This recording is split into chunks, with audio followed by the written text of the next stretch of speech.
Okay, so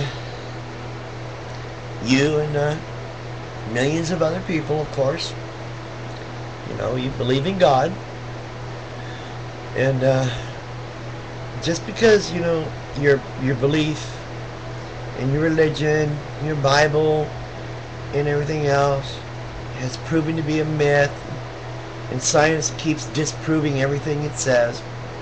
There's some historical fact in there, but so what? That has nothing to do with whether there's a God or not.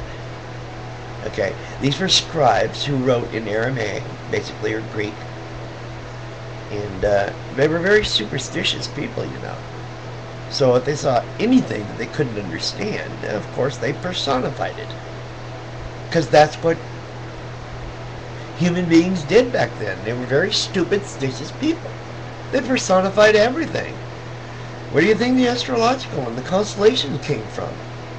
It's mankind's idea of explaining things. They make little stories up for how it came to be. For instance, Orion, he's a hunter, and that's why there's 3 lines there, 3 stars. Those are his belt.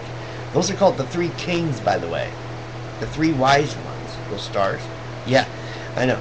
And actually, if you follow them in a line, they point to the brightest star in the sky in the east in the winter, Sirius. And if you follow that line, those 3 wise men following the brightest star in the east to the horizon where the sun comes up and is born. Do you get it? Yeah. It's all just old myth. They put it together in a book. It's only 2,000 years old. Not even that. In fact, the Bible wasn't even written until like 400 or 500 AD, if that. And that was just a few books. The Dead Sea Scrolls, they really don't have anything to do with the Bible. They don't really say much of anything about the Bible or any of that. The books of the Bible, Matthew, Mark, or any of that. Where do you guys get all that stuff, by the way?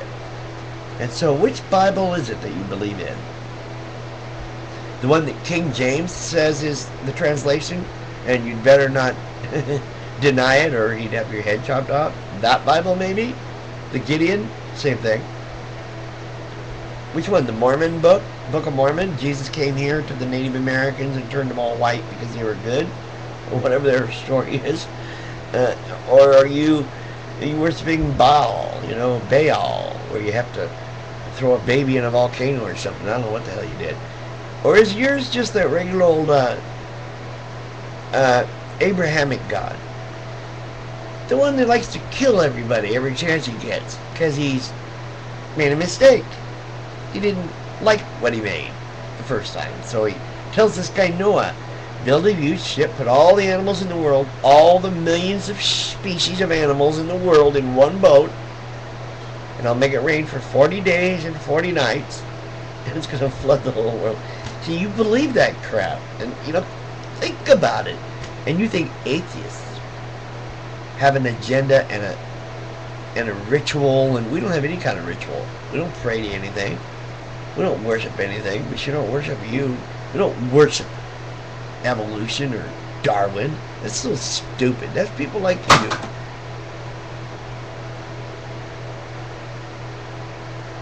You just have to have a control. You can't explain it yourself. So you gotta have magic do it?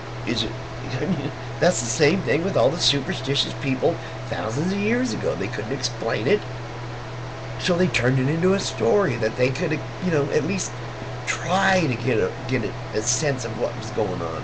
The harvest, why the sun gets, sets lower and lower. Why did the days get shorter and longer? They wanted to know. They needed to know all that for harvest and such. And of course, being superstitious, everything was like associated with spirits and demons and whatever else they made up. And what's incredible is that people in the 21st century, when we already have all the explanations for how the world works, science and such, that you people still will follow this myth so strongly to the point that you disregard real science. And you're just doing yourself a disservice, that's all. I don't want nothing from you but to wake up. I want you to just stop this delusion practice and indoctrinating your children. Give me a break.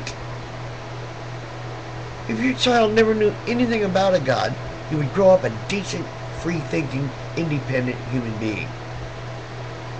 Without any of these preconceived notions about creation, zap everything in 7 days. You realize how stupid that sounds in the 21st century. You people still,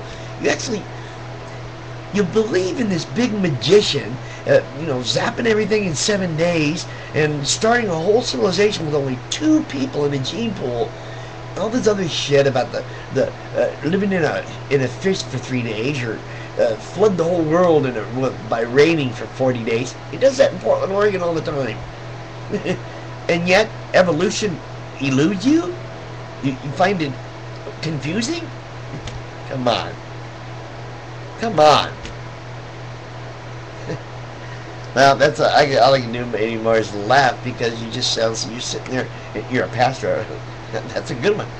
Yeah, I could be one too. I could make my own religion. It doesn't matter. It's all myth. Wake up.